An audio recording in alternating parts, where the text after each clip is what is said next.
ঘোষক, শুধু ঘোষকই না, সে বাংলাদেশের প্রথম রাষ্ট্রপ্রধান। এই জিয়াউর রহমান সাহেব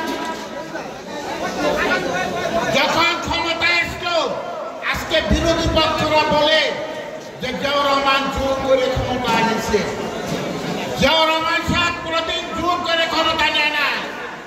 এদেশের দেশপ্রেমিক সেনাবাহিনী, এদেশের দেশপ্রেমিক জনগণ জিয়াউর রহমানকে সেই ক্রান্তি লগ্নে যখন দেশ নেতৃত্ব শূন্য অবস্থায় ছিল তাকে ক্ষমতায় বসাইছে দেশকে বাঁচানোর জন্য, জাতিকে বাঁচানোর জন্য।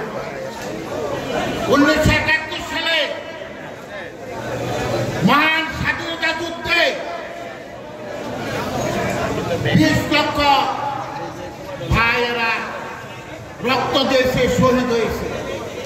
3 লক্ষ মা বোন ইজ্জত দিয়েছে। পরিণতিতে এদেশের জনগণ কি পেয়েছে? এদেশের জনগণ পেয়েছিল আওয়ামী নির্যাতন, আওয়ামী অত্যাচার, আওয়ামী শোষণ। তাদের শোষণ এবং অত্যাচারের পরিণতিতে 1974